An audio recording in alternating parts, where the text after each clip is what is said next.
विठ्ठल म्हणा, टाळी वाजवा, बोला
जीवीचिया जीवा प्रेम भावाचिया भावा तुझ वाचुनी केशवा अनुनावडे जीवे अनुसरलिये अजूनी का नये वेगी आणावा तो सये प्राणु माझा सौभाग्य सुंदरू लावण्या सागरू बाप रखुमा देवीवरू श्री विठ्ठलू जीवे अनुसरलिये अजूनी का नये वेगी आणावा तो सये प्राणु माझा पांडुरंगा करू प्रथम नमन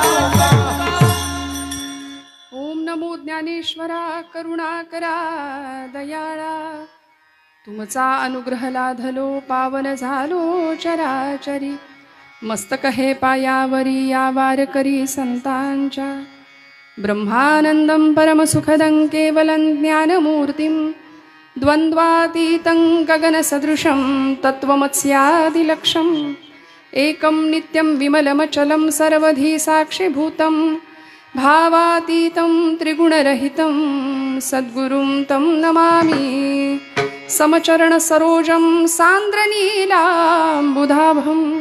जघननिहितपाणिं मण्डनं मण्डनानां तरुणतुलसीमाला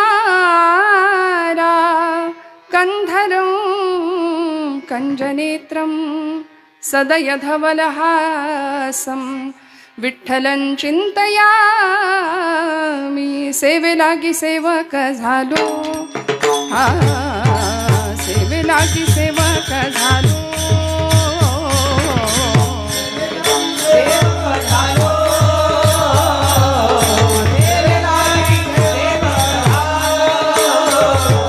सेवे लागी सेवक झालो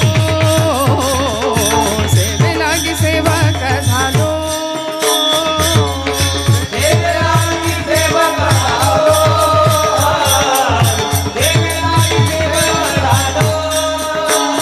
तुमच्या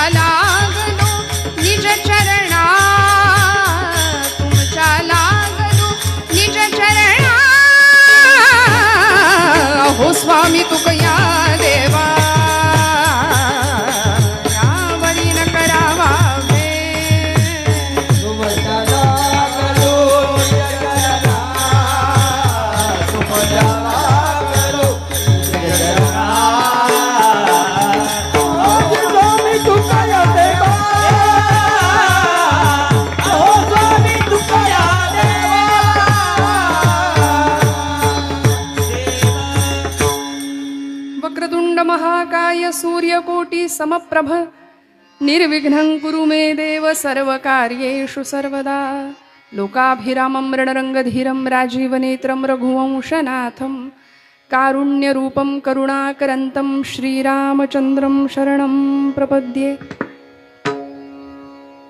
परमेश्वर स्वरूप उपस्थित सर्व श्रोतृवृंदांच्या हृदयस्थ परमात्म्याला अत्यंत श्रद्धापूर्वक भावाने नमस्कार करते, नतमस्तक होते। श्री वरद विनायक सेवाधाम या अत्यंत पवित्र आणि भव्य दिव्य अशा ठिकाणी पुन्हा एकदा सेवा करण्याची संधी माझ्या परमभाग्याने मला प्राप्त झाली। आपण सगळे अत्यंत उत्साहाने मेळविली मांदी वैष्णवांची, सगळ्या वैष्णवांच्या मांदियाळीमध्ये आपण सगळे पुन्हा पुन्हा इथे हजर राहता आहात आणि एवढी मोठी मेजवानी या माघी गणेश जयंतीच्या उत्सवानिमित्त महाराजांनी आपल्यासाठी दिली आहे की एक नाही दोन नाही, दिवसाला 2-2 कीर्तन आहेत। ही दिवाळी आहे खरी ज्ञानाची। बाकी दिवाळी येते ती दिवाळं काढून नेते, पण ही ज्ञानाची दिवाळी आहे, ही तुमच्या माझ्या जीवनाला सर्वांग परिपूर्ण करणारी आहे। आपण सगळे अत्यंत भाग्यवान आहोत माझ्यासह, कारण मागच्या वेळी आले तेव्हा परम आदरणीय महंत हरिभक्तीपरायण श्री उद्धवजी महाराजांची भेट त्या दिवशी झाली नव्हती, दर्शन झालं नव्हतं, पण आज त्या दर्शनाचा योग माझ्या परमभाग्याने मला प्राप्त झाला। मागच्या वेळी आमचे परमपूज्य आदरणीय नाना होते आणि त्या मंडपात सेवा होती, पण आपण सगळे आज एवढ्या भव्य धर्ममंडपामध्ये उपस्थित आहात। एवढ्या मोठ्या महाराष्ट्रातल्या प्रथितयश आणि सुप्रसिद्ध कीर्तनकारांच्या खरं तर रांगेमध्ये मांदियाळीमध्ये अत्यंत लहान वय, ज्ञान आणि अनुभव या सर्वच बाबतीमध्ये कमी असणारी मी मनापासून आपल्या सगळ्यांच्या हृदयस्थ पांडुरंगाला नमस्कार करते आणि या वरद विनायकाच्या सेवेसाठी आपल्या सगळ्यांचे आशीर्वाद मागते, महाराजांचे आशीर्वाद मागते।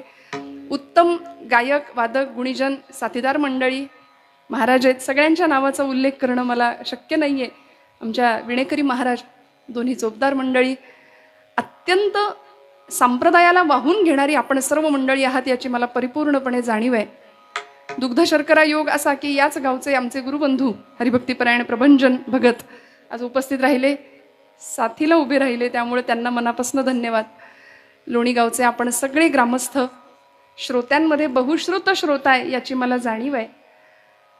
श्रोते तुम्ही महेशाची या मूर्ती, मी दुबळा अर्चित असे भक्ती, बोल जरी गंगावती तरी स्वीकार आल की। कैवल्य साम्राज्य चक्रवर्ती ज्ञानोबराय असं म्हणत असतील, येरवी तरी मी मूर्खू, हा ज्ञानू निवृत्तीने केला, तर आम्ही कोण? कदाचित अहंकार होऊ शकतो, मी कीर्तन केलं, आम्ही कीर्तन ऐकलं, अजून सांगू आम्ही कीर्तन वाजवलं, गायलं, पण तुकोबराय म्हणतात, तूची श्रोता वक्ता ज्ञानासी अंजन, सर्व होणे जाणे तुझी हे हाती। तुका म्हणे तेथे नाही मी तू पण, स्तवा वेते कवण कवणा लागी। जिथे ऐक्यभाव निर्माण झाला तिथं कुणी कुणाचं स्तवन करायचं? बोलणारा तोच, ऐकणारा तोच। त्यामुळे आज भगवान परमात्मा मंगलमूर्ती वरद विनायक, बुद्धीचा दाता, विघ्नहर्ता असा परमात्मा, त्याच्या अधिष्ठानाने आपण सगळे उपस्थित आहोत। श्री संत योगीराज गंगागिरीजी महाराज, श्री संत साईबाबा, ब्रह्मलीन श्री सद्गुरू नारायण गिरीजी महाराज यांच्या आशीर्वादाने आणि परमादरणीय उद्धव महाराजांच्या मार्गदर्शनाने, प्रेरणेने अत्यंत सुनियोजित, अतिशय सुटसुटीत आणि देखणा उत्सव आज मी पाहतीये।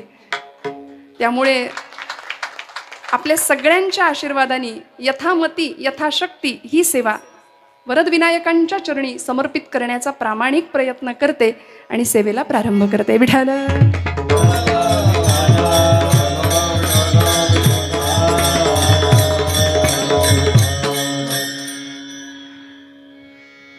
अगदी मोकळेपणाने सांगायचं तर आपण सगळे जाणतायत ज्ञानोबांचा अभंग निरूपणा करता घेतलाय, पण महाराजजी प्रामाणिकपणे एक गोष्ट मान्य करते आणि इथे मी नमूद करते, आपल्याला सांगू इच्छिते की सप्ताहामध्ये किंवा उत्सव परंपरेमध्ये नारदीय कीर्तन करता करता परम आदरणीय जगन्नाथजी महाराज पाटील यांच्या आशीर्वादाने आणि त्यांच्या आग्रहाने, त्यांच्या प्रेरणेने वारकरी कीर्तनाला उभी राहिले।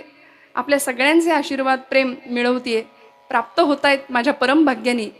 त्यामुळे अशा पद्धतीची वेळ कधीच आली नव्हती की सप्ताहामध्ये सकाळच्या कीर्तनाला काय घ्यायचं ते माहिती नव्हतं. पण महाराजांना फोन केला आणि महाराजांनी मला विरहिणी प्रकरणातला हा अभंग म्हणून मी मुद्दाम त्यांचं श्रेय त्यांना द्यावं या गादीवरनं म्हणून मी त्यांच्या नावाचा उल्लेख करणार आहे, कारण ते उद्या सेवेला इथे हजर आहेत. आपल्या सगळ्यांना त्यांच्या सेवेचा लाभ मिळणार आहे. त्यामुळे हा विरहिणी प्रकरणातला ज्ञानराजांचा अत्युत्कृष्ट असा सगळ्यांच्या परिचयाचा सगळ्यांच्या माहितीतला हा अभंग निरूपणाकरता घेते. ज्ञानोबांनी आर्त स्वरामध्ये भगवंताच्या बद्दलचा विरहभाव या अभंगात व्यक्त केला आहे. विठ्ठल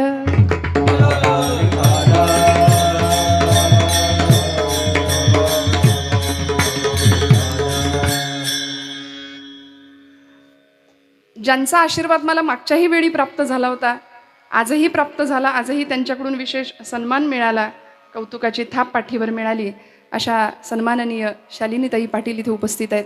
मनापासनं त्यांनाही नमस्कार करते.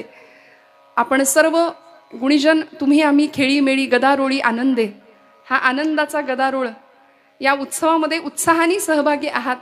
परमेश्वरांनी निर्माण केलेल्या सृष्टीमध्ये मनुष्य देहाने आपण जन्माला आलोय आणि त्या देहाचं खरं सार्थक करण्याचं एकमेव माध्यम कलियुगातलं कलौतत हरिकीर्तनात. संतांनी सांगून दिलं, कुठेही अवघड उपासना करायची गरज नाही, कुठेही जंगलात जायची गरज नाही, तपश्चर्या भगवी कपडे रुद्राक्षांच्या माळा भस्माचे पट्टे काही करू नका म्हणाले ज्ञानोबाराय. येथ मनाचा मारू न करिता इंद्रिया दुःख न देता, येथ मोक्ष असे आयता श्रवणाची.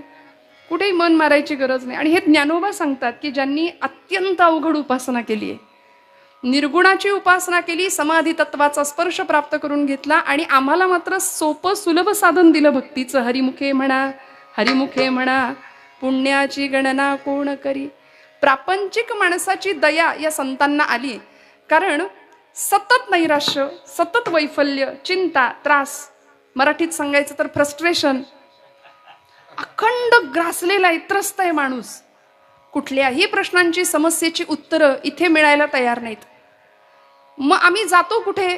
आम्ही एखाद्या काउन्सिलरकडे जातो, आम्ही एखाद्या वर्कशॉपमध्ये जातो. सेल्फ रिअलायझेशन, स्वतःला ओळखा, मी कोण, हू आय एम, या प्रश्नांची उत्तरं मिळवायला. पण खरं सांगू का, संतान इतकं समुपदेशन आमचं कुणीच नाही केलं. सगळ्यात मोठे काउन्सिलर होते संत, सगळ्यात मोठं समुपदेशन संतांनी केले. सगळ्या प्रश्नांची उत्तरं ज्ञानोबांच्या ज्ञानेश्वरीत आहेत, तुकोबांच्या गाथेत आहेत, समर्थांच्या दासबोधामध्ये आहेत, ज्ञानोबांच्या हरिपाठात आहेत. एका हरिपाठासाठी 1000 वेळा माऊलींचे पाय धरले ना तरी ते कमी ठरतील. एका मनोबोधासाठी 1000 वेळा समर्थांचे पाय धरले तरी ते कमी ठरतील. कारण प्रत्येक संतांनी, बघा तुम्ही, म्हणजे गणरायाचं वर्णन तर प्रत्येक ग्रंथाच्या सुरुवातीला आहे. ज्या मंगलमूर्तींच्या अधिष्ठाना समोर आपण आहोत त्या मंगलमूर्तींबद्दल माऊली म्हणतात ना, ओम नमो जियाद्या वेद प्रतिपाद्या जय जय स्वसंवेद्या आत्मरूपा देवा तुची गणेशु सकलार्थ मती प्रकाशु म्हणे निवृत्ती दासू अवधारी जोजी. सगळ्यांच्या बुद्धीचा प्रकाशक असणारा मंगलमूर्ती, विद्येची देवता असणारा, आणि आज त्याच्या साक्षीनी आपण भाग्यवान आहोत. त्याच्या आशीर्वादाने संतांच्या मांदियाळीमध्ये आपण इथे आहोत. आजी सोनियाचा दिनोवर्ष अमृताचा घनू. माऊलींची ही अवस्था होती. भगवंत पाहिला, सगळीकडे दिसला, अनंत रूपे अनंत वेशे देखिला म्या त्यासी, बाप रखुमा देवीवरू खूण बाणली तैसी, योगिया दुर्लभ तो म्या देखिला साजणी. कैवल्य साम्राज्याचे चक्रवर्ती असलेले ज्ञानराज, योगियांचा राणा, ज्ञानियांचा राजा, की समाजाने 12व्या शतकामध्ये दिलेल्या सगळ्या निंदेचं विष पचवलं, प्राशन केलं. संन्याशाची पोरं म्हणून विटंबना झाली, पण प्रवरेच्या काठावरती बसावं. आपल्या सगळ्यांना प्रसंग माहिती आहे, प्रेतयात्रा निघावी आणि त्या सौभाग्य, त्या सती जाणाऱ्या स्त्रीला कुणीतरी सांगावं, बाई ग, आयुष्याची यात्रा संपवतीयस, ज्ञानोबांच्या पाया तर पड, नमस्कार कर. म्हणून हिरवा चुडा भरलेली, हिरवा भाळी मळवट परिधान केलेली ती स्त्री ज्ञानोबांच्या पायावरती झुकली. कंकणांचा आवाज झाला आणि अर्धोन्मिलित नेत्र असलेल्या ज्ञानोबांच्या मुखातनं शब्द बाहेर पडले, सौभाग्यवती भव. ती म्हणते, माऊली, हा आशीर्वाद या जन्मा करता की पुढच्या जन्मा करता? माझा पती तिकडं चितेवर आहे, मी सती जायला निघाली, आपण मला सौभाग्यवती भव आशीर्वाद देता. ज्ञानोबांनी उठावं, चितेवर निजवलेल्या त्या व्यक्तीच्या मस्तकावरनं हात फिरवावा. एखाद्या बापानी आपल्या लेकराच्या मस्तकावर हात फिरवावा तसा, एखाद्या आईने आपल्या बाळाच्या मस्तकावर हात फिरवावा तसा, आणि उठ म्हणाले सच्चिदानंदा, तू सच्चिद आनंद स्वरूप आत्मा आहेस, तुला जाता येणार नाही. झोपेतनं माणूस उठावा तसे उठले आणि मग चमत्कार झाला. नेवाशाच्या मंदिरामध्ये शब्द घुमले माऊलींचे आणि लिहिलं, सच्चिदानंद बाबा आदरे लेखकू झाला. ते नसते तर आज ज्ञानेश्वरी कदाचित तुमच्या माझ्याजवळ आली नसती. एवढे अनंत उपकार ज्ञानोबांचे की आमच्या जीवनातल्या सगळ्या प्रश्नांची उत्तरं आम्हाला या संत वाङ्मयामध्ये मिळत आहेत. अनेक प्रकारचं वाङ्मय माऊलींनी निर्माण केलंय, संतांनी निर्माण केलंय. आणि ज्ञानोबांच्या वाङ्मयामधला हा एक आगळा वेगळा आणि विलक्षण प्रकार विरहिणी, की जी मराठी साहित्याला दिलेली देण आहे ज्ञानोबांची. त्यानंतर अनेकांनी विरहिण्या लिहिल्या. खानदेशातल्या अलीकडच्या कवी बहिणाबाई, त्यांच्या विरहिण्या प्रसिद्ध आहेत. अनेकांनी विरहिणी नावाचं साहित्य लिहिलं, पण ज्ञानोबांची ही देण आहे मराठी साहित्याला की गोपी भावामध्ये जाऊन परमेश्वराला आर्त गाऱ्हाणं घालावं, आर्तपणे आळवावं, त्याची याचना करावी, तळमळीने त्याला प्रार्थना करावी, त्याला बोलवावं. पडिले दूर देशी मज आठवे मानसी, मज आठवे मानसी, नको नको हा वियोग, कष्ट होता ती जीवासी. काय सुंदर भाव विरहिणीतनं व्यक्त करावा. विरह शब्दामध्येच अर्थ आहे श्रोते हो. भक्तिप्रेमातली अत्युच्च अवस्था आम्हाला संतांनी दाखवून दिली की जी स्वतः त्या अवस्थेला पोहोचले होते. आणि तुम्ही आम्ही प्रापंचिक माणसं भरकटलेलो आहोत, आम्हाला ती अवस्था प्राप्त करावी. सेवितो हा रस वाटितो अनेका, या न्यायानी तो ब्रह्मरस, तो ब्रह्मसाम्राज्याचा आनंद जो आम्ही अनुभवला, आम्ही चाखला, तो तुम्हाला प्राप्त व्हावा याकरता संतांचं हृदय तळमळलं. बाकी त्यांना इथे येण्याची गरज काय होती हो. माऊली म्हणतात, मागील या जन्मा मुक्त झालो, मी मागच्या जन्मात मुक्त झालोय, आम्हाला इथे येण्याची गरज काय आहे. आम्ही वैकुंठीचे वासी आलो याची कारणासी, बोलिले जे ऋषी साच भावे वर्ताया. आम्ही याकरताच आलो, कारण बुडते हे जन न देखवे डोळा, येतो कळवळा म्हणून या. आणि ज्ञानोबांच्या या ज्ञानोत्तर भक्तीमध्ये म्हणजेच पराभक्तीमध्ये काय काय अनस्यूत आहे बघा तुम्ही. ही जी विरहाची अवस्था आहे ना, भक्तिप्रेमातला अत्युच्च अवस्थेचा क्षण आहे, उत्कट अवस्था, ज्यामध्ये पूर्वानुराग आहे, मिलन आहे आणि पुन्हा विरह आहे. या तीन गोष्टी यामध्ये अनस्यूत आहेत. भगवंताबद्दल अनुराग निर्माण होण्यापूर्वीची अवस्था, भगवंताची प्राप्ती झाल्यानंतर मिलनाची अवस्था आणि त्यानंतर भगवंतापासून विरहाची अवस्था. या तीनही अवस्था माऊलींनी अनुभवल्या. खरं तर पूर्वानुराग निर्माण होण्याची किंवा तो प्राप्त होण्याची 4 कारणं आहेत श्रोते हो. भगवंताच्या प्रति पूर्वानुराग कसा प्राप्त होईल, त्यातलं पहिलं कारण आहे, भगवंताविषयी अनुराग निर्माण व्हायला आम्हाला पुण्याही लागते बरं का. पूर्व पुण्याईशिवाय आम्ही भगवंताच्या विषयी अनुराग उत्पन्न होऊ शकत नाही, प्रेम निर्माणच होऊ शकत नाही. तुका म्हणे सुलभ साधन गोमटे, परी उपतिष्ठे पूर्व पुण्ये, जन्मोजन्मी आम्ही बहु पुण्य केले, तेव्हा या विठ्ठली कृपा केली, जन्मोजन्मी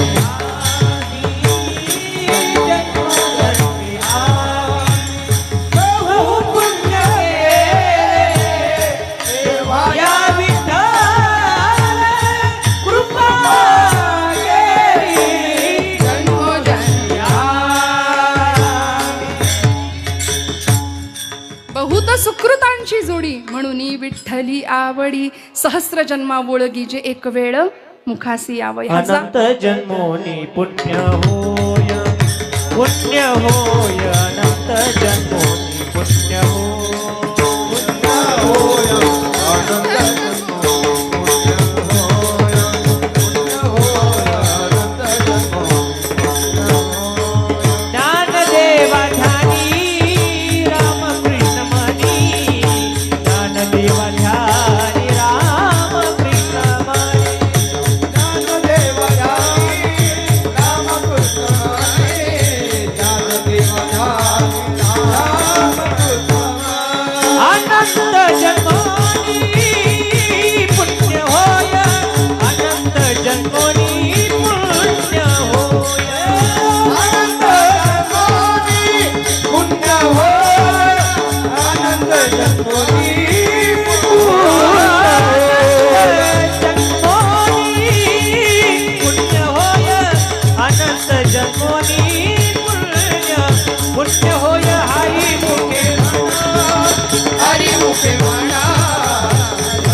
पुण्याचा संचय असावा लागेल, पूर्व पुण्याई असावी लागेल. अनंत जन्मोनी पुण्य होय. या पूर्व पुण्याईने आम्हाला भगवंताचा अनुराग प्राप्त होतो. दुसरं अनुराग प्राप्त होण्याचं कारण आहे परंपरा. आमच्याकडे परंपरा असावी लागेल तर देव आवडेल. देव असाच कसा आवडेल? ज्ञानोबांनी जन्म घ्यावा कुठे? विठ्ठलपंत आणि आई रुक्मिणीच्याच पोटी. तुकोबांनी जन्म घ्यावा बोल्लोबा आणि आई कनकाईच्याच पोटी. म्हणून तर महाराज म्हणतात आमची परंपरा साधी भोळी नाही, साधी सुधी नाही. माझ्या वडिलांची मिराशी गा देवा, तुझी चरण सेवा पांडुरंगा. पांडुरंग परमात्मा सांगतात तुकोबा काहीतरी मागा. काय सामर्थ्य असावं परंपरेने प्राप्त झालेलं? तुकोबराय म्हणतात तुझे चरण गहाण आहेत आमच्या घरी. गाथेतला शब्द आहे महाराजांचा. तू काय मला देणार? तुझे चरण माझ्याकडे गहाण आहेत. आमच्या वडिलांची ॲसेट आहे, संपत्ती आहे. तुझी चरण सेवा करणं म्हणजे मिराशी हा शब्द तुकोबराय वापरतात. ही पूर्व पुण्याई परंपरा, या परंपरेने प्राप्त होणारा अनुराग. तिसरं कारण आहे सत्संगती. संगतीने पूर्वानुराग प्राप्त होतो. जी संगती आपल्याला भागवतामध्ये माहिती आहे, देवर्षी नारदांना प्राप्त झाली. साधूंची संगत झाली. एका सामान्य जीवाचा भक्तीचे आचार्य इथपर्यंतचा प्रवास झाला देवर्षी नारद, आद्य कीर्तनकार. त्यामुळे सत्संगतीनेच आम्हाला भगवंताचा अनुराग प्राप्त होऊ शकतो. पूर्व पुण्याई, परंपरा, सत्संगती आणि चौथं कारण आहे श्रवण. भगवंताचं श्रवण करावं लागेल. आणि हे श्रवण ज्यांना ज्यांना घडतं त्यांनाच भगवंताविषयी अनुराग प्राप्त होतो. मग हे श्रवण आम्हाला भागवतामधला पुन्हा एकदा दृष्टांत आहे, उदाहरण आहे. जी माया ब्रह्माला प्राप्त करण्याकरता आली होती, जी प्रकृती पुरुषाला मिळवण्याकरता आली होती, ब्रह्ममायेचं मिलन पुन्हा एकदा व्हावं, शिवशक्तीचं मिलन याकरता जी आदिमाया रुक्मिणी म्हणून अवतीर्ण झाली होती. भगवान परमात्म्याचं गुणवर्णन फक्त ऐकलं. 7 श्लोकांमध्ये पत्र निर्माण करावं लागलं. श्रुत्वा गुणान भुवन सुंदर शृण्वतान्ते निर्विश्य कर्ण विवरैर हरतोंग तापम रूपम दृशम दृशिमताम अखिलार्थ लाभम त्वय्यच्युता विशति चित्तम पत्रपम मे. त्या रुक्मिणी आईनी फक्त ऐकलं भगवंताचं गुण, समाधी अवस्था प्राप्त झाली, अनुराग निर्माण झाला. त्यामुळे या 4 कारणांनी भगवंताच्या प्रती अनुराग निर्माण होऊ शकतो. विठ्ठल.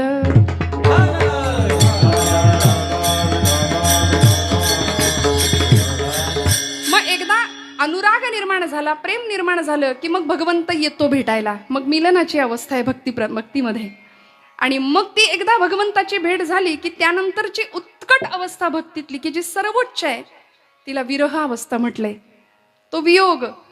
आणि त्या वियोगातली संतांची अवस्था आहे ना. म्हणून ज्ञानोबांनी गोपी भावामध्ये जाऊन ही विरहिणी का लिहिली असावी? गोपींचा भाव उत्कृष्ट अत्युच्च का वाटला ज्ञानोबांना? याचं कारण ही 4ही कारणं जी आत्ता आपण ऐकली ना ती गोपींकडे होती. गोपींकडे पूर्व पुण्याई होती का? निश्चित होती. रामावतारातल्या त्या सगळ्या ऋषी होत्या. म्हणून भगवंताविषयी अनुराग प्राप्त झाला. गोपींकडे पूर्व पुण्याई होती, परंपरा होती का? तर अनंत काळापासून व्रजाच्या भूमीमध्ये भगवंताची प्रतीक्षाच सगळे करतायत. ही परंपरा आहे तिथे. संत संगत होती का? राधेचा संग गोपींना होता. आणि श्रवण गोपींच्या श्रवणाबद्दल काय बोलावं? आपण ऐकलं ज्या रुक्मिणी मातेनी फक्त कृष्ण वेणू वाजवतो हे ऐकलं, तिला समाधी लागली. पण त्या गोपी कृष्ण वेणू वाजवताना ऐकत होत्या. वृंदावनी वेणू वाजे, वृंदावनी वेणू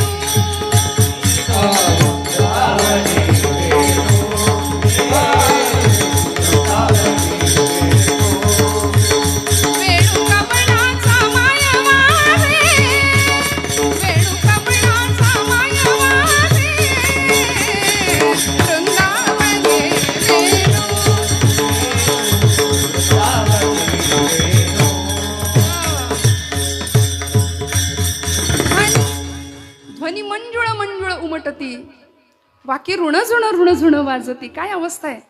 देव विमानी वैसोनी स्तुती गाती, भानुदासा पावली प्रेम भक्ती. पराभक्ती, ज्ञानोत्तर भक्तीची अवस्था प्राप्त व्हावी या श्रवणातून ती गोपींना प्राप्त झाली. म्हणून त्या गोपींकडे या सगळ्या अवस्था होत्या. पूर्वानुराग होता, मिलनावस्था होती आणि पुन्हा विरहावस्था सुद्धा होती. म्हणून त्या गोपींना विचारावं की काही अवस्था अशी तुमची प्राप्त झाली? गोपी उत्तर देतात. गोपी भावामध्ये जाऊन आज ज्ञानोबा आम्हाला उत्तर देतात की माझा परमात्मा ते आत्मचैतन्य, ते आत्मतत्व तुमचा जीव असेल, पण माझ्या जीवीचा सुद्धा जीव आहे, म्हणून माझी ही अवस्था आहे अभंगाचं प्रथम चरण. जीवीची या जीवा जीवीची या जीवा प्रेम भावाची ये भावा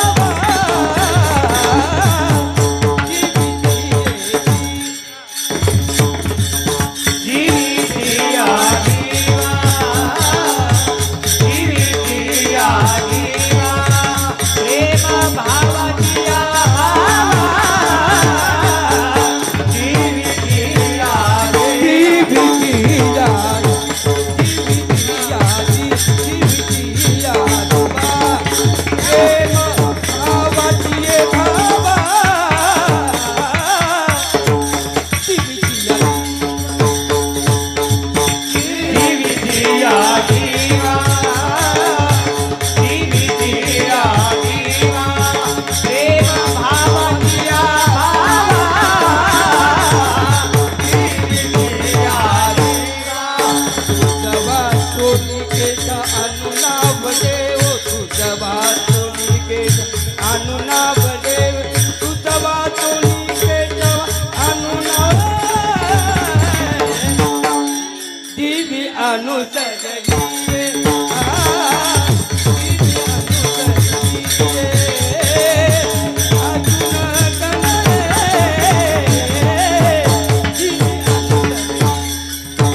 तुझ वाजोने केशवा अनुनावळे, तुझ वाजोने केशवा अनुनावळे, तुझ वाजोने केशवा अनुनावळे.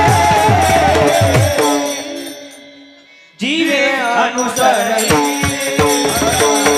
जीवे अनुसरली, अनुनिका नाये, जीवे अनुसरली. हे जीवितिया जीवा प्रेम भावाची ये भावा तुझा वाजून केवा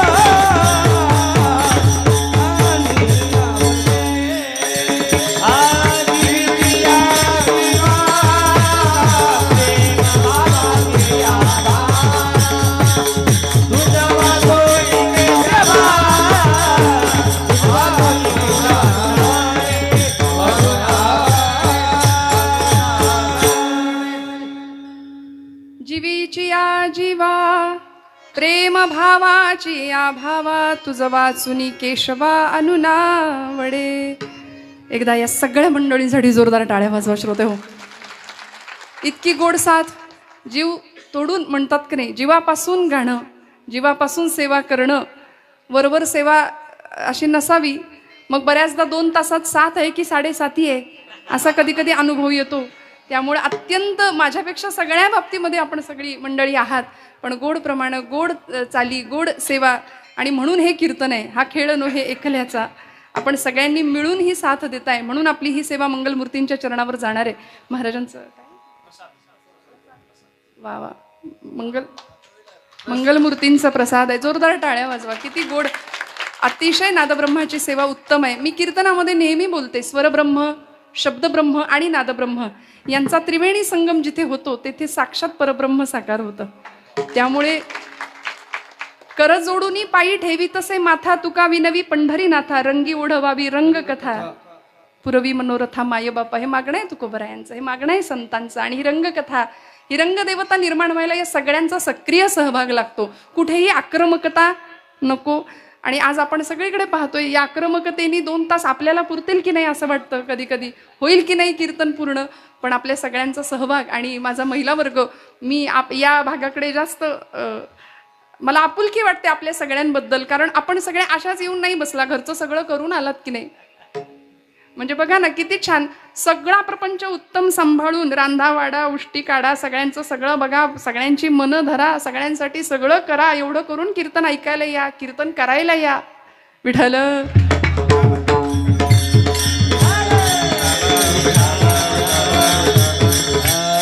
त्यामुळे या वर्गासाठी टाळ्या वाजवा तुम्ही. हे सोपं नाही हो, प्रपंच करायचाच, सगळं बघायचं आणि मग परमार्थासाठी वेळ द्यायचा. म्हणून तर जनाबाईंनी आम्हाला सोप्पा परमार्थ शिकवला की नाही. त्यांनी साक्षात देवळातला देव स्वयंपाकघरातच नेला. तसं आमचं सामर्थ्य आहे. दळिता कांडिता तुझं गाई ना अनंता, तो जात्यावर बसायला येईल तुमच्या माझ्यासोबत सुद्धा जनाबाईंसारखा. म्हणून तो पुरुषार्थ गाजवलाय खऱ्या अर्थी. स्त्री संत असून सुद्धा जनाबाईंचा अध्यात्मातला पुरुषार्थ आहे की त्यांनी देवळातला देव स्वयंपाकघरात नेलाय. म्हणून मला महिला वर्गाचं कायम कौतुक वाटतं की आपल्या सगळ्यांचे सुद्धा मी आशीर्वाद मागणारे परमादरणीय शालिनीताई सुद्धा उपस्थित आहेत की ते कर्तृत्व आम्हाला नाकारून चालत नाही महिलांचं. आज ज्ञानोबांनी स्त्री भावामध्ये जाऊनच ही विरहिणी लिहिली आहे बरं का, गोपी भावामध्ये जाऊनच ही विरहिणी लिहिली आहे. तसं बघायला गेलं तर सगळी सृष्टी ही प्रकृती आहे आणि परमात्मा एकटा पुरुष आहे. बाहुली सांगतात ना, अर्जुना अर्जुना तो गा भक्तू तोची मुक्तू तोची योगू तो वल्लभा मी कांतू ऐसे करिये. सगळं जग स्त्री रूपाने नटलंय. भगवंत म्हणतात मी एकटा पुरुष आहे. त्यामुळे ज्ञानराज माऊलींनी अशी उपासना करावी, विरहिणीच्या रूपाने स्त्री भावामध्ये गेले, गोपी भावामध्ये जाऊन भगवंताची आराधना केली, याचना केली, तळमळीनी विरहावस्था प्रगट केली. आणि याच भावामध्ये अनेक संतांनी देह पुरुषाचा मात्र अंतःकरण स्त्रीचं. कामारी कामारी कामारी होईना कामारी कामारी कामारी होईना कामारी कामारी कामारी होईना कामारी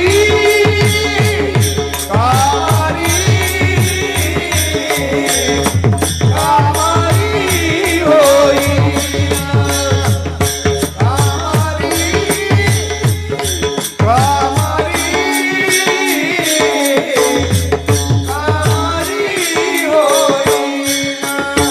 या गोपाळाचे घर रिघे नगे बाई रिघे नगे बाई गोपाळाचे घर रिघेन गबाई रिघेन गबाई.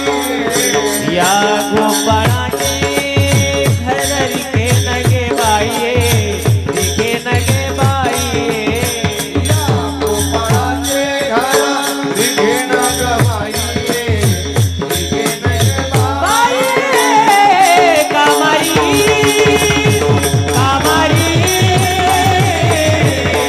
कामारी होईना कामारी कामारी कामारी होईना कामारी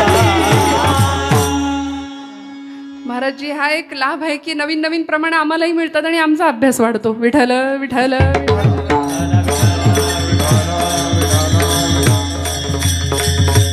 देह पुरुषाचा भाव स्त्रीचा अशी अनेकांनी भक्ती केलेली उदाहरणं आपल्या संत वाङ्मयामध्ये संत चरित्रांमध्ये आहेत. रामकृष्ण परमहंस राधाभावामध्ये भक्ती करायचे कालीमातेची. मधुराद्वैताचार्य मधुरा संप्रदायाचे अध्वर्यू असलेले गुलाबराव प्रज्ञाचक्षु संतश्रेष्ठ श्री गुलाबराव महाराज अतिशय ज्ञानेश कन्या म्हणवायचे स्वतःला, कृष्ण पत्नी म्हणवायचे स्वतःला. मीराबाई, राधा, चैतन्य महाप्रभू अनेकांनी, आमच्या ब्रह्मचैतन्य गोंदवलेकर महाराजांचे शिष्य गुरु तुकामाई येहळगावच्या राधाभावातली भक्ती आहे, गोपी भाव. आणि असाच स्त्री भावामध्ये परमेश्वराला आपलंसं करणं, विरहावस्था. ज्ञानोबांनी जीवीची या जीवा हा शब्द वापरलाय. मला सांगा, आपण ज्याला जीव म्हणतो, एखादी व्यक्ती देहानी या भूतलावर व्यवहार करतीये. 84 लक्ष योनी मात्रांमधून नरदेह प्राप्त होतो. सकल देहा माझी पहा हो, अति दुर्लभ मनुष्य देहो, याची या प्राप्तीचा संभव तो अभिप्रावो अति दुर्लभ. एकनाथी भागवत नाथ बाबा सांगतात, दुर्लभातला दुर्लभ असलेला मनुष्य देह आम्हाला प्राप्त होतो. मग त्या देहाची किंमत कुठपर्यंत आहे? त्या देहामध्ये आपण सहज सांगतो की नाही, जोपर्यंत तो राम आहे तोपर्यंत. माणूस गेला की आम्ही काय म्हणतो? जीव गेला, राम गेला. म्हणून माणसं घाबरतात जिवंतपणी राम म्हणायला. विठ्ठल.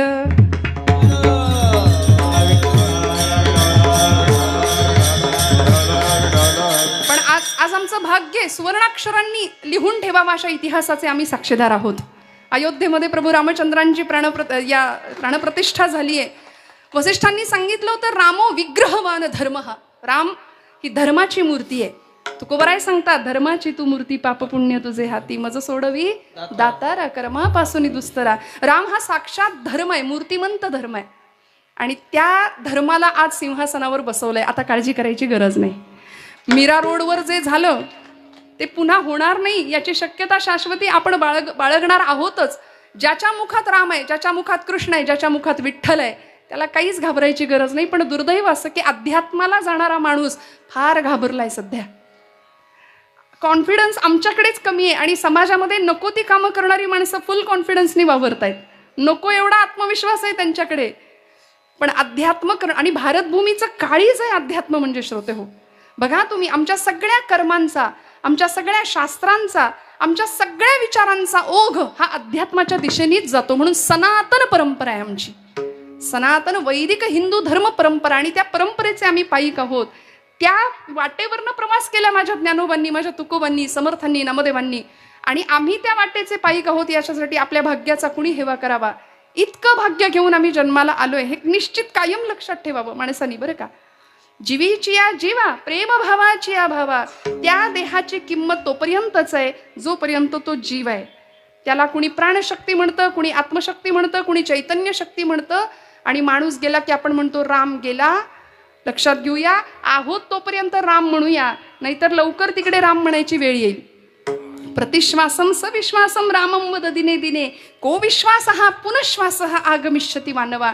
माहिती नाही पुढचा श्वास घ्यायला मिळेल की नाही. खात्री आहे का हो? खरं सांगा, खात्री आहे का? काहीच नाही. वास्तविक 7 दिवसात आम्हाला जायचे. परीक्षितीला सुद्धा 7 दिवसाचाच कालावधी होता. पण मला असं वाटतं की परीक्षितीला ती खात्री तरी होती की माझ्याकडे 7 दिवस आहेत. आपल्याला तीही खात्री नाहीये. त्यामुळे प्रत्येक क्षण वेचला जावा त्या जीवापासून शिवात्म्याच्या प्राप्तीच्या धडपडीसाठी, त्या आत्म्याच्या परमात्म्याच्या तादात्म्यासाठी.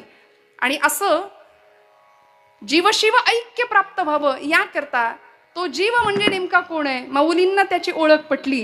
जीवीची या जीवा, प्रेम भावाची या भावा. तू माझ्या प्रेमाचा विषय आहे. त्या चैतन्य शक्तीचा लळा लागला माऊलींना, त्या प्राणशक्तीचा लळा लागला. आणि त्या चैतन्याशी तदाकार होण्याची धडपड सुरू झाली की आता तुझं वाचून केशव आणून आवडे. आता मला काही सुचत नाही, काहीही आवडत नाही दुसरं काही. आचार्यांनी आपल्या एका शिष्याला प्रश्न विचारला होता, जगद्गुरु आद्य शंकराचार्यांनी. ते म्हणाले होते, किंते ज्योतिर्वद स्वहनिरविरिहमे चंद्रदीपादिरात्रौ स्यादेवो भानुदीपादिक परिकलने किं तव ज्योतिरस्मि चक्षुस्तन्मीलने भवति च किं सुतरां धीर्धियः किं प्रकाशे तत्रैवाहं ततस्त्वं तदसि परमकं ज्योतिरस्मि प्रभोहम. प्रश्न विचारला होता, किंते ज्योतिर्वद स्वहनी रविरिहमे. आचार्यांनी शिष्याला प्रश्न विचारला. ऐका बरं, आपण जागे आहात ना सगळे. विठ्ठल विठ्ठल विठ्ठल विठ्ठल. आचार्यांनी शिष्याला प्रश्न विचारला की मला सांग, या जगाचा, या सृष्टीचा प्रकाशक कोण आहे. किंते ज्योतिः, या सृष्टीचा प्रकाशक कोण आहे. शिष्याने उत्तर दिलं, सोपं आहे गुरुदेव. या सृष्टीचा प्रकाश अहनी रविही, दिवसा सूर्य, आणि चंद्रदीपादी रात्र, रात्री चंद्रामुळे प्रकाशमान होतात. म्हणजे चंद्र आणि सूर्य या पृथ्वीचा, या सृष्टीचा प्रकाशक आहे. आचार्य पुढचा प्रश्न विचारतात, किंते ज्योतिर्वद स्वहनी रविरिहमे चंद्रदीपादी रात्रो स्यादेवं भानुदीपादिक परिकलने किं तव ज्योतिरस्मि. मग मला सांग, चंद्र आणि सूर्याचा प्रकाशक कोण आहे. चंद्र प्रकाशमान आहे, सूर्य प्रकाशमान आहे, हे तुला कशामुळे कळतं. तो म्हणाला, माझ्या डोळ्यांमुळे. चक्षुस्तन्मीलने, डोळ्यांमुळे चंद्र सूर्याचा प्रकाश मला कळतो. मग चंद्र सूर्याचा प्रकाशक कोण, तर माझा डोळा, माझे डोळे. उत्तर मिळालं. आचार्य प्रश्न विचारतात, डोळ्यांचा प्रकाशक कोण आहे. तुझ्या डोळ्याला अमुक हे आहे, अमुक ते आहे, हे कशामुळे कळतं. त्यांनी उत्तर दिलं, धीही. धी म्हणजे बुद्धी. डोळ्यांचा प्रकाशक आहे माझी बुद्धी. माझी बुद्धी मला सांगते हा चंद्र आहे, हा सूर्य आहे, हा प्रकाश आहे. आचार्य पुढचा प्रश्न विचारतात, धीर धिय किम प्रकाश आहे. बुद्धीचा प्रकाशक कोण आहे. आता हळूहळू गाडी कुठे येते बघा. आचार्यांचा प्रश्न, शिष्याचं उत्तर. बुद्धीचा प्रकाशक कोण आहे हा प्रश्न जेव्हा आचार्य विचारतात शिष्याला, तेव्हा तो शिष्य सांगतो तत्रैवाहम. असं काय विचारता म्हणाले आचार्य, सोपं आहे ना, माझ्या बुद्धीचा प्रकाशक मीच आहे. तत्रैव अहम, मीच माझा प्रकाशक आहे. माझ्या बुद्धीला प्रकाश देणारा मीच आहे. आणि वेदांताच्या भाषेमध्ये त्यालाच आचार्य कूटस्थ चैतन्य असं म्हणतात. माऊली या अभंगामध्ये त्याला जीव असं म्हणतायत. विठ्ठल.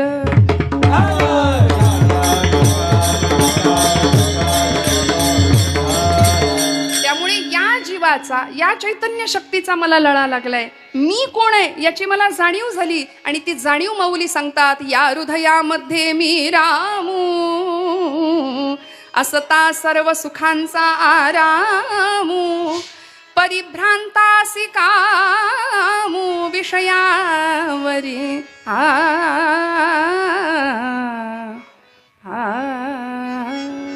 कशाला भ्रांत चित्त व्हायचो, विनाकारण नको त्या विषयांमध्ये आम्ही कशाला गुंतायचं. आम्ही सगळे भ्रांत चित्त आहोत. ज्ञानोबा सांगतात, या हृदयामध्ये मी रामू, विषय तो त्यांचा झाला नारायण, विषय तो त्यांचा नारायण, विषय तो त्यांचा झाला नारायण, विषय तो त्यांचा झाला नारायण, विषय तो त्यांचा झाला नारायण, विषय तो त्यांचा झाला नारायण.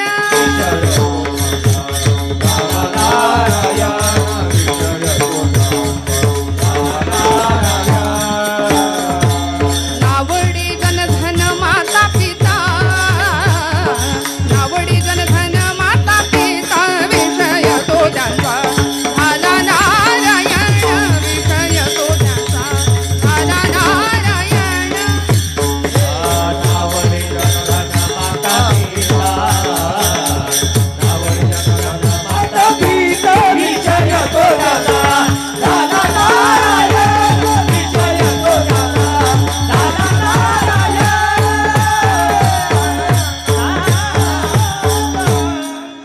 समर्थ रामदास स्वामी सांगतात बरं दासबोधामध्ये, जयासी वाटे सुखची असावे, तेणे रघुनाथ भजनी लागावे. जयासी वाटे दुःख असावे, तेणे खुशाल विषय चिंतित जावे. समर्थ म्हणतात, ज्याला दुःख व्हावं असं वाटतं त्यांनी खुशाल विषयांचं चिंतन करा. पण सुखाची अपेक्षा असेल ना, तर विषय तो त्यांचा झाला नारायण. तुझं वाचुनी केशव अनुनावडे. आता दुसऱ्या कशाचीही आवड नाही, आमचा विषय एकच, नारायण. संतांनी नारायणाला विषय केलं. ऐका, आम्ही विषयाला नारायण केलंय. विठ्ठल.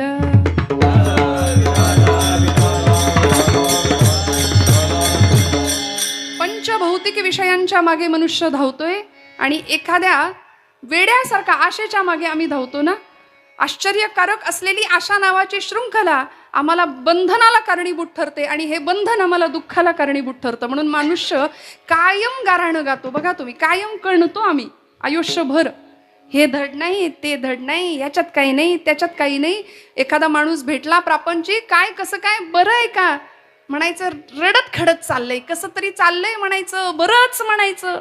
का एवढा नकार आमच्या जीवनामध्ये भरतो, इतकी निगेटिव्हिटी कशामुळे भरते? याचं कारण आम्ही त्या जीवाला ओळखत नाही, त्या चैतन्य शक्तीला आम्ही ओळखू शकत नाही. हृदयामध्ये असलेला राम, त्याच्याशी अनुसंधान ठेवणं ही भक्तीची सिद्धता आहे. आणि अशी भक्ती सिद्ध प्राप्त झाली, तुका म्हणे नवविध भक्ती जाणे तोची सिद्ध. या भक्ती ज्यांनी जाणल्या ना, तो सिद्धावस्थेला प्राप्त होतो. म्हणून ज्ञानोबा सांगतात की तो माझ्या जीवाचा जीव आहे, त्याच्याशिवाय मला काही आवडत नाही, काही रुचत नाही. अशी आवड भगवंताची प्राप्त व्हावी. पण आहे का हो तुम्हाला मला? आपण आपलं आपलं आत्मपरीक्षण करूया. आमचं असं आहे, प्रपंच आम्ही आवडीने करतो, पण परमार्थ सवडीने करतो. वास्तविक ब्रह्मचैतन्य महाराज म्हणाले उलट झालं पाहिजे. आमचा प्रपंच सवडीने झाला पाहिजे आणि परमार्थ आवडीने झाला पाहिजे. कीर्तनाला येताय का बघू, मूड लागला तर, जमलं तर, वेळ मिळाला तर. अहो वेळच नाही, जगातलं सगळ्यात खोटं वाक्य आहे, मला वेळच नाही. सगळ्यात खोटं वाक्य पटकन बोलून बसतो आपण. आणि खरं सांगू का, इथे कथेला कीर्तनाला येण्याकरता सुद्धा पूर्वपुण्याई, आपण मगाशी ऐकलं, अनुराग निर्माण व्हायला पूर्वपुण्याई लागते. काहीतरी आडवं येईल, लाख ठरवू आम्ही आज कीर्तनाला जाऊ, पण काहीतरी अडचण येईल, आमचं कीर्तनाला कथेला जाणं राहून जाईल. ते आमचं पाप आहे बरं का. अचानक पाहुणे तरी येतील, म्हणजे पाहुण्यांना म्हणायचं नाही असं तुम्ही आमचं पाप आहे, पण येतील, काहीतरी तर अडचण निर्माण होईल, पण आम्ही कथेला येऊ शकणार नाही. म्हणून डोंगरे शास्त्रीजी म्हणायचे, कथा के लिए जाने की हमारी औकात क्या है. पहिल्या दिवशी हा शब्द ते वापरायचे, तरी सुद्धा लोक यायचे पुढचे सगळे दिवस. हा अधिकार होता. कथा के लिए जाने की हमारी औकात क्या है, कथा के लिए तो वो जाते हैं जिनको बाके बिहारी बुलाते हैं. तिकडून बोलावणं यावं लागतं. भगवंत बोलावतो तेव्हा आमची पावलं इथे येतात. त्या चैतन्य शक्तीला ओळखावं ही संतांची धारणा आहे. कारण तो स्वयंप्रकाशी आहे. तो अर्थात देव या शब्दाचा अर्थच आहे, दिव हा धातू आहे. दिव म्हणजे प्रकाश. एकदा एका गृहस्थानी सूर्याशी मैत्री केली ना हो, आणि सूर्याला तो गृहस्थ म्हणाला, अरे सूर्यदेवा, अरे मित्रा, तू माझा मित्र आहे, पण मला तुझा काय उपयोग. मी प्रवासाला निघालो, एका बोगद्यात आमची गाडी गेली आणि त्या टनेलमध्ये सगळा अंधार दिसला रे मला. मग तू माझा मित्र असून मला काय उपयोग त्याचा. सूर्य म्हणाला, ते काय असतं म्हणाला, अंधार म्हणजे काय. तो गृहस्थ सांगतोय, सगळा काळोख होता अरे त्या बोगद्यात. सूर्य म्हणतो, अरे काळोख म्हणजे काय. जो स्वयंप्रकाशी आहे त्याला काळोख काय कळणार.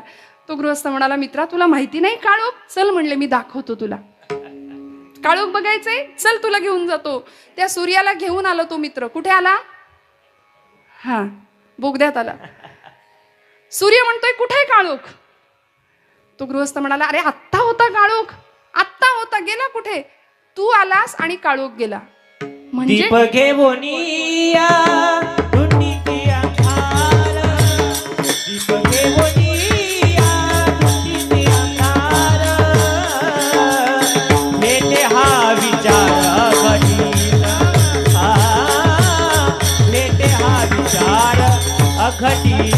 दीप घेऊन या धुंदीची अंधार, दीप घेऊन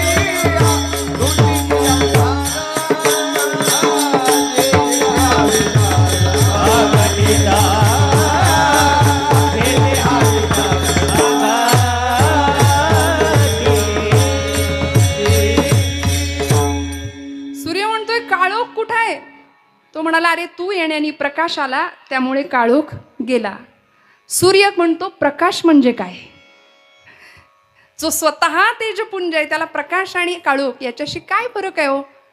सोहिरा म्हणे ज्ञान ज्योती, तेथे कैची दिवस राती, तया विणे नेत्रपाती, तया विणे नेत्रपाती, हालवो नको रे हरि भजना वीण काळ, घालवू नको रे हरि भजना वीण काळ, हरि भजना वीण काळ, घालवू नको रे हरी भजना वीण काळ, घालवू नको रे. दोरीच्या सापा भिवूनी भमा, दोरीच्या सापा भिवूनी भमा, भेटी नाही जीवा शिवा, भेटी नाही जीवा शिवा, अंतरीचा ज्ञान दिवा, मालवू नको रे हरि भजना वीण काळ, घालवू नको रे हरि भजना वीण काळ. हरी भजना वीण काळ, घालवू नको रे हरी भजना वीण काळ, घालवू नको रे.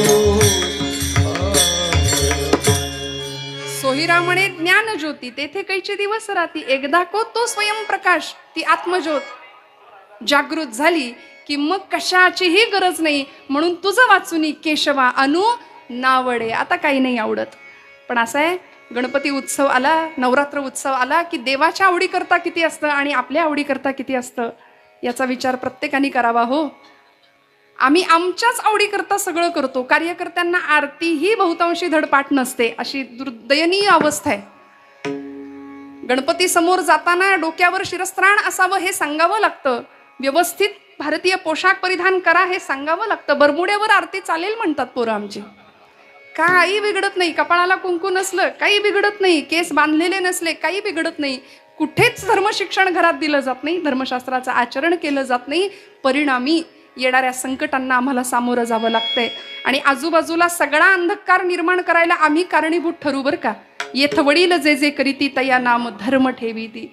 त्यामुळे ज्ञानोबांनी जी वाट घालून दिली तुकोबांनी जी वाट घालून दिली त्या वाटेवरनं चालणं आमचं मनुष्य म्हणून जर सार्थक करायचं असेल तर ते कर्तव्य आहे.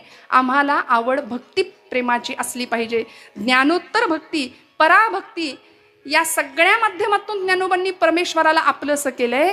आणि मग इतकी व्याकुळता आली, इतका जीव कासावीस झाला की ज्ञानोबा अभंगाच्या दुसऱ्या चरणात जीवे म्हणताय, अनुसरली अजूनी का नये.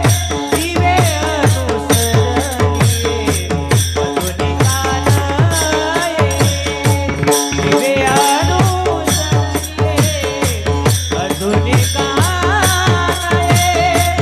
जीवे अनुसरली अजूनी का नये. जीवे अनुसरली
अजूनी का नये.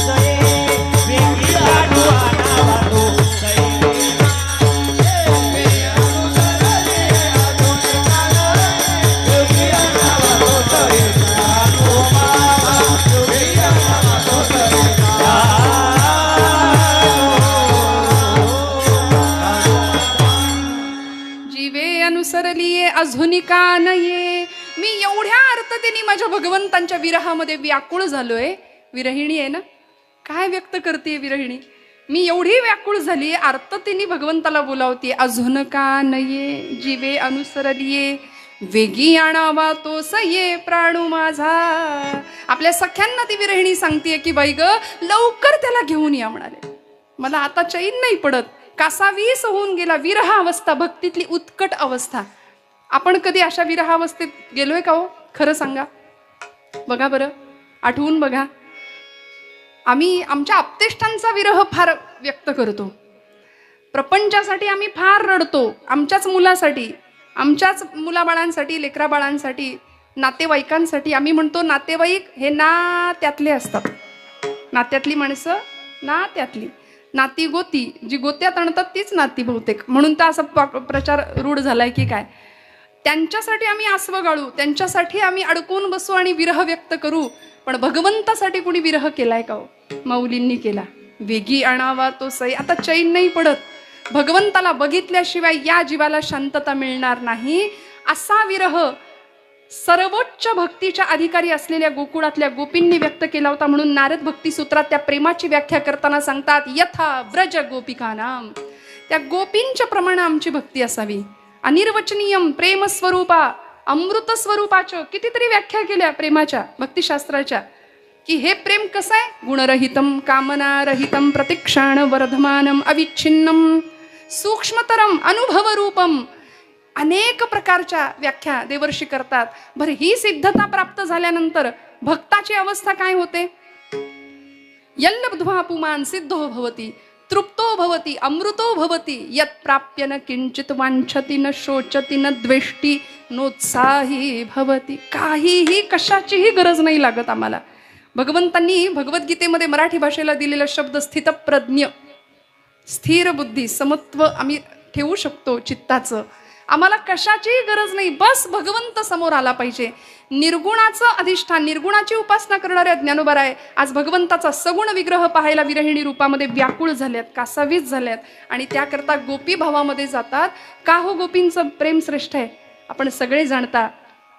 ज्या गोपी भगवंतांच्या विरहामध्ये आतुर असायच्या, त्या मिलनासाठी कासावीस झालेल्या असायच्या, त्यावेळी भगवंतांची सुद्धा तीच अवस्था असायची बरं भगवंतांची सुद्धा. का? कारण गोकुळ सोडून भगवंत ज्यावेळी मथुरेला येतात तेव्हा त्या मथुरेच्या गवाक्षातून भगवंत पाहतात, यमुनेच्या पलीकडं कोणी दिसतंय का?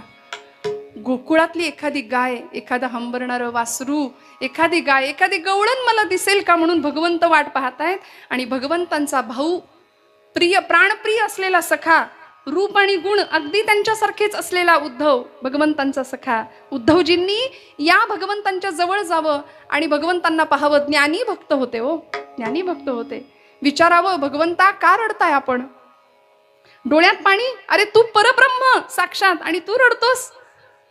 भगवंतांनी अचानक आवेशाने येऊन सांगावं, पेंद्या पेंद्या, अरे चल चल घरी चल. म्हणाले, माझी आई तुला ओरडेल, तुझी आई मला ओरडेल, चल चल चल घरी. आणि अचानक हंबरडा फोडावा, अचानक रडावं.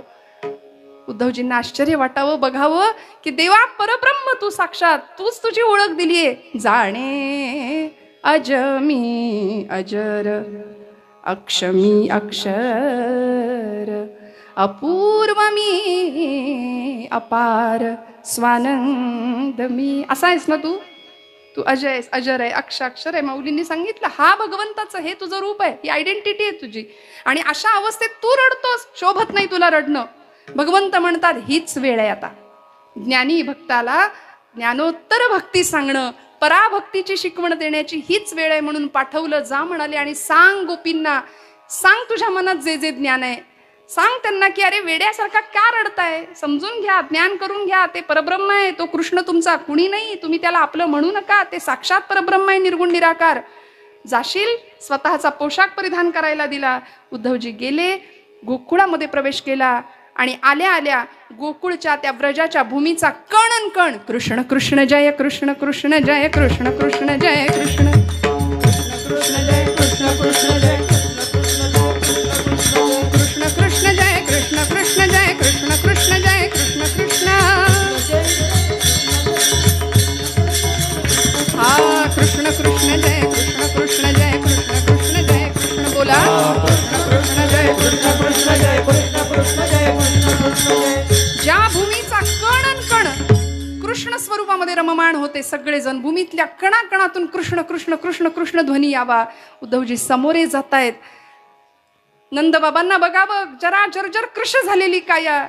यशोदा मातेला बघावं, वेड्या पिशव्यासारखी धावत फिरतीये, यमुनेकडे जातीये. माझा कृष्ण आलाय का? माझ्या कृष्णाला पाहिलं का? एखाद्या वेलीला कवटाळून घ्यावं, माझ्या कृष्णाला पाहिलं का? नंदबाबांची कृश झालेली काया पाहावं उद्धवजींनी. काय बोलावं, कशासाठी आलोय काही क्षण विसरूनच गेले हो. मी ज्ञान शिकवायला आलो या लोकांना.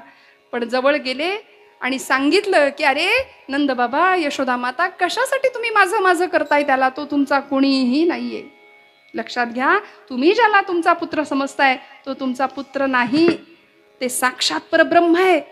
तुम्ही त्याला तुमचा पुत्र समजताय, तो तुमचा पुत्र नाही, तो तुमचा सखा नाही, तो कुणीच नाहीये. तो निर्गुण निराकार परब्रह्म आहे, अजर आहे, अव्यय आहे, अक्षय असलेला परमात्म तत्व आहे ते. नंदबाबा म्हणाले, उद्धवजी, आम्ही तुम्हाला शहाणं समजत होतो नाही का, ज्ञानी आहात असं आम्ही समजलो, पण आमचा समज चुकीचा निघाला. कारण तुम्ही काय म्हणालात, ते परब्रह्म आहे. बरं, मग आम्हाला सांगा, परब्रह्म कधी चुकतं का? यशोदा माता विचारते, देव कधी चुकतो का हो? ते म्हणाले, नाही, देव कधीच चुकू शकत नाही, परब्रह्म कधीच चुकू शकत नाही. हो ना, मग 1000 वेळा त्यांनी आम्हाला आई बाबा म्हणून हाका मारल्यात. देव म्हणावा असा एकही गुण आम्हाला त्याच्यात दिसला नाही. तो उत्तम खोटं बोलायचा, तो उत्तम चोऱ्या करायचा, एवढं सगळं तो करत होता, आणि तो तुम्ही खुशाल म्हणतात तो आमचा कुणी नाही. तिथे काहीच चाललं नाही, म्हणून गोपींकडे गेले. आणि गोपींचा तर भाव साग मदनी सानी मग गमध गमग सा. गोपींच्या जवळ यावं आणि उद्धवांनी गोपींना सांगावं, अगं गोपींनो, वेड्या की काय तुम्ही, काय सारखं कृष्ण कृष्ण करता, त्याला ओळखून घ्या, तो कोण आहे, ते साक्षात चैतन्य तत्व आहे, नका असं करू, नका रडू विनाकारण त्याच्यासाठी. गोपी म्हणाल्या, त्यांनी काय होईल? ते म्हणतात, तुम्हाला स्वर्ग सुखाची प्राप्ती होईल, परमानंदाची प्राप्ती होईल. हो ना, मग असं स्वर्ग सुख आम्ही नाकारतो म्हणाल्या.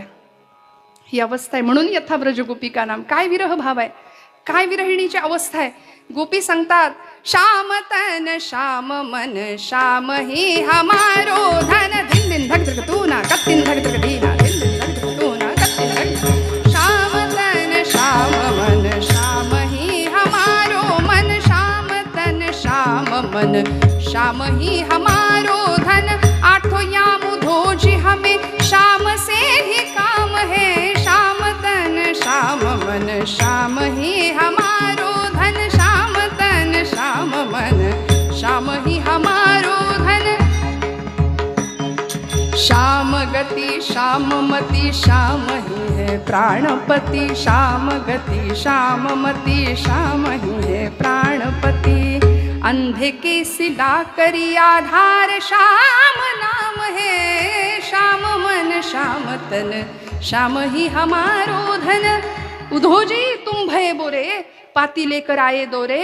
सुर जोग कह राखे यह रोम रोम श्याम है.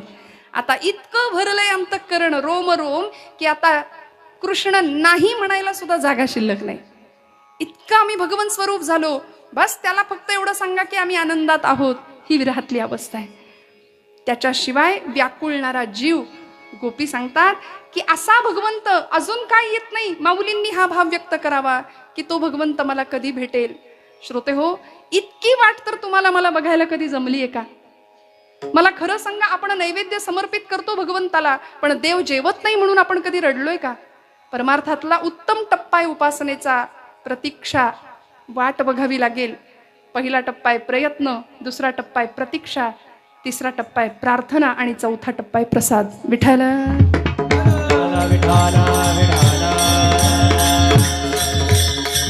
आणि ती वाट बघण्याकरता आर्ततेने त्याला आळवायला लागेल, आणि त्याकरता त्याला जे आवडतं ते त्याला द्यावं लागेल. त्याला त्याचं नाम आवडतं. श्रोते हो, विठोबा रखुमाई. बोला, आवाज येऊ दे, टाळी वाजवा.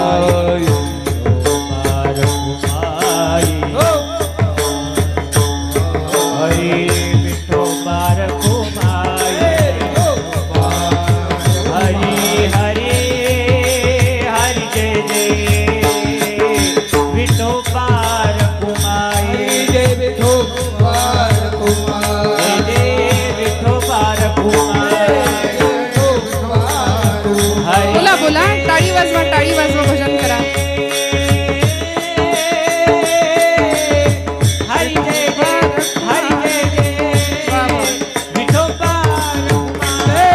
बोला बोला बोला.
जोरदार टाळ्या वाजवा.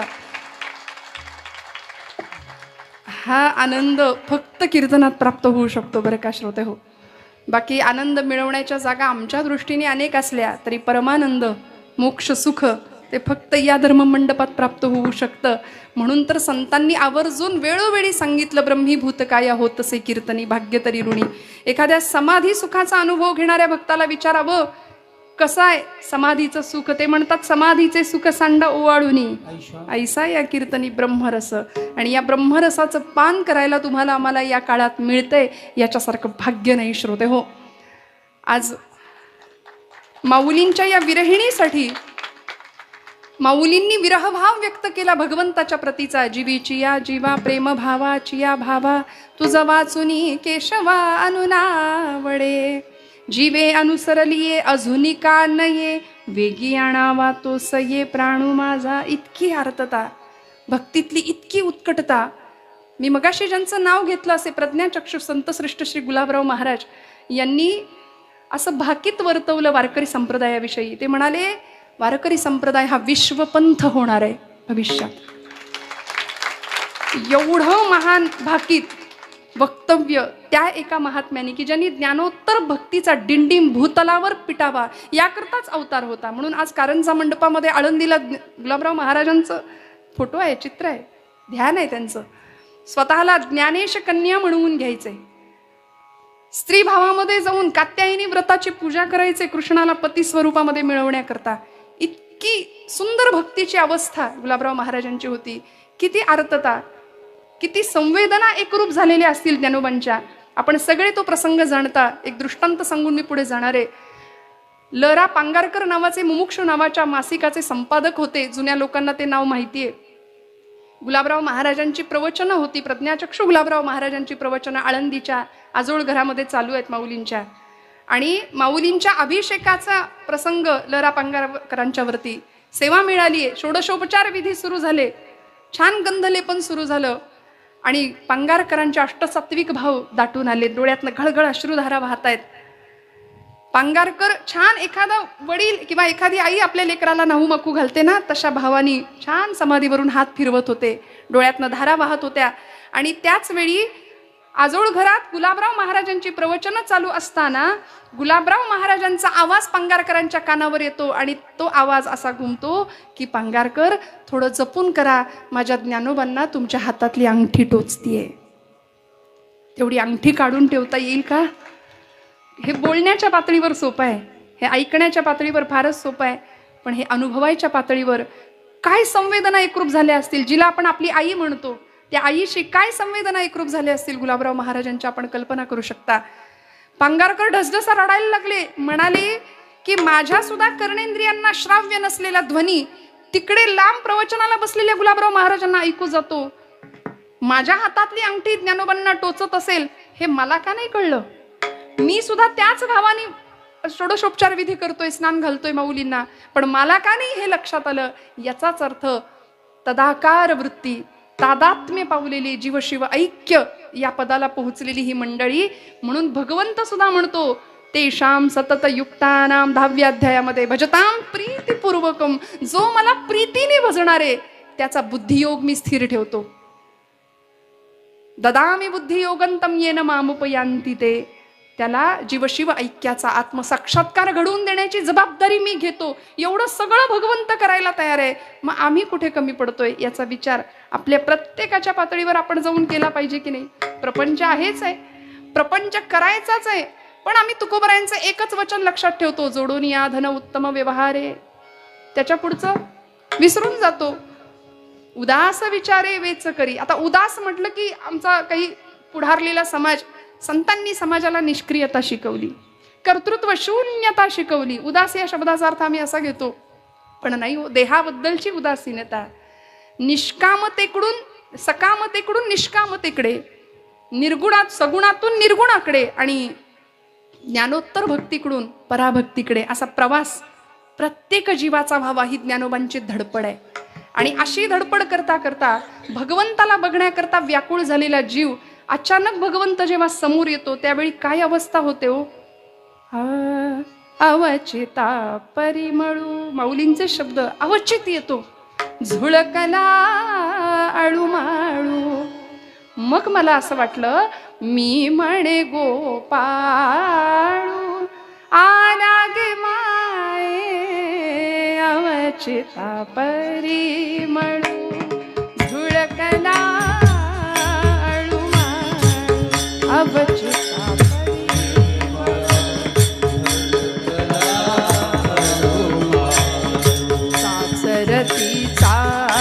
चाचरती बाहेर निघाले चाचरती बाहेर निघाले ठकची मिठेले काय करू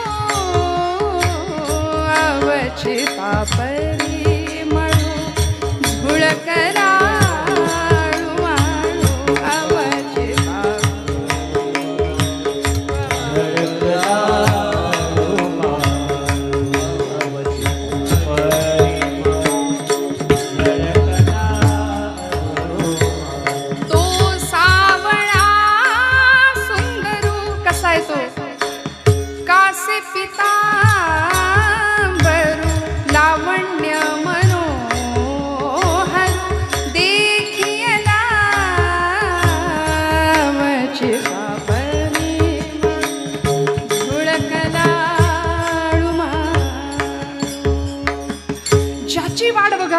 ज्याच्या दर्शनासाठी उत्कट व्हावं कासावीस व्हावं तो अचानक समोर येतो आणि ज्ञानोबा म्हणतात, पंढरपुरीचा निळा लावण्याचा पुतळा विठो देखी येला डोळा. असा सुंदर राजस सुकुमार तुकोबांच्या भाषेत मदनाचा पुतळा रवी शशिकळा देखील या पाहिलं हो संतांनी.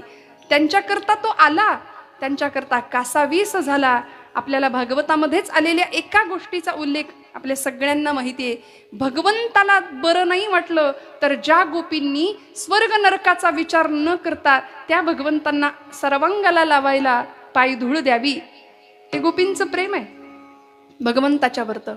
म्हणून यथाब्रज गोपिका नाम देवर्षी म्हणतात ना, एखाद्या दिवशी भगवंतांचं शरीर तापाने फणफणून निघावं, द्वारकेतला गृहस्थाश्रम चालू आहे भगवंतांचा, गोपींची आठवण आली म्हणून मन नाराज होतं, चिंतित होतं. रुक्मिणी आई साहेबांनी विचारावं, देवा काय झालंय तुम्हाला, बरेच दिवस पाहतीये, कसली तरी चिंता मनाला खाती, एवढं ऐश्वर आहे द्वारकेचं, एवढं वैभव पायाशी लोळण घेतंय आणि तुम्ही का बरं असे चिंतित आहात. भगवंत म्हणाले, रुक्मिणी तुला सांगितलं तर आवडणार नाही, रुचणार नाही, पचणारही नाही कदाचित, पण सांगितलं सांगतो. म्हणाले, ऐक, मला गोकुळची आठवण येते, माझ्या गोपींची आठवण येते, माझ्या आईची आठवण येते मला. आणि असं बोलल्या क्षणी रुक्मिणी सांगते, अहो इथं एकापेक्षा एक सुंदर पतिव्रता स्त्री असताना तुम्हाला त्या गवळणींची, त्या अडाणी गोपींची आठवण व्हावी. गोपींना अडाणी म्हटलेलं आवडलं नाही, ताप चढला हो भगवंतांना, त्रास झाला, व्यथा झाली हृदयाला. आणि मग या तापासाठी औषध अनेकांनी अनेक प्रकारचं औषध केलं, कुठेच औषध मिळेना. शेवटी देवर्षींना यावं लागलं, आमच्या या गादीचे मालक. देवर्षी म्हणाले, देवा तुम्ही सांगा पत्ता, मी जाऊन आत्ता पायधूळ घेऊन येतो. म्हणाले, काय औषध आहे. भगवंत म्हणतात, ज्या व्यक्तीचं माझ्यावर खरं प्रेम आहे, खरं भक्तिप्रेम आहे, त्या व्यक्तीच्या पायाची धूळ मला माझ्या अंगाला लावली की माझा रोग बरा होणार आहे. देवर्षींनी सगळं त्रैलोक्य पालथं घातलं हो, कुणीच पायधूळ द्यायला तयार नाही. जो तो म्हणतो परब्रह्म, ते साक्षात परब्रह्माला आपल्या पायाची पायधूळ लावायची म्हणजे नरकात जाण्यासारखं आहे. भगवंत म्हणतात, गोकुळात जा नारदा. नारद गोकुळात येतात आणि गोपींची ती रास क्रीडा पाहतात. अलीकडे गोपी कृष्ण हा जर भाव मांडायला गेलो ना तर स्वतःला सोफिस्टिकेटेड आणि पुढारलेली समजणारे पण विचारांनी मागास असणाऱ्या खऱ्या मंडळींना फार संभ्रांत आणि फार प्रश्न पडतात. मग कृष्णांनी त्या गोपींची वस्त्रच काय चोरली, त्या राधे सैल कसा ग बाई केला तुझा सैल आंबाडा, जणू काही दुसरा उद्योगच नव्हता की काय त्याला, याच गवळणी आम्ही किती दिवस आळवत राहणार. पण खऱ्या अर्थी कृष्ण चरित्र, गोपी भाव आणि माऊलींची विरहाची अवस्था ज्या भक्ताला कळली त्यालाच खऱ्या अर्थी पराभक्तीतला आनंद मिळाल्याशिवाय राहणार नाही. नारदांनी गोपींना पायधूळ मागावी, गोपींनी कच कच कच कच त्या धुळीमध्ये आपले पाय नाचवावेत आणि पाट्या पाट्या भरून नारदांच्या समोर ठेवाव्यात. नारद म्हणाले, अरे एवढी पायधूळ. हो म्हणाले, कृष्णाला बरं नाही ना, आमच्या कृष्णाला बरं नाही ना. एवढं कळालं, सगळ्यांनी उत्तर दिलं होतं आम्ही नरकात जाऊ. गोपी म्हणतात, नारदा या पाठीमध्ये जितके धुळीचे कण आहेत तितके दिवस तितकी वर्ष, तितकी युग, तितकी जन्म आम्ही नरकात कुजून संपलो तरी चालेल, पण आमचा कृष्ण बरा झाला पाहिजे, आमचा कृष्ण बरा झाला पाहिजे. ही भक्तीतली उत्कटता की स्वतःच्या वाट्याला नरक यातना आल्या तरी चालतील, पण आमच्या भगवंतासाठी आम्ही व्याकुळ होणार, आम्ही त्याच्यासाठी कासावीस होणार. हा गोपींचा सर्वश्रेष्ठ भाव आज ज्ञानोबा या विरणीतून व्यक्त करतात. आणि गोपी भावात गेलेले ज्ञानोबा शेवटच्या चरणामध्ये भगवंत भेटल्याचा आनंद व्यक्त करतात. सौभाग्य सुंदरू लावण्य सागर, सौभाग्य सुंदर दरू रावण सागर.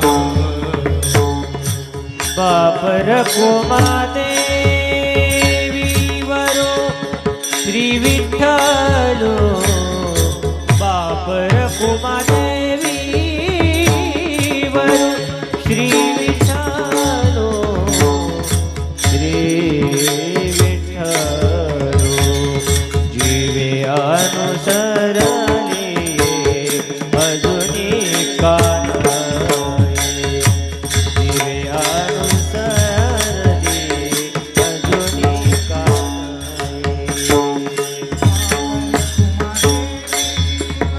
देवी विठ्ठल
सौभाग्य सुंदरू लावण्य सागरू बाप रकुमा देवी वरू श्री विठ्ठलू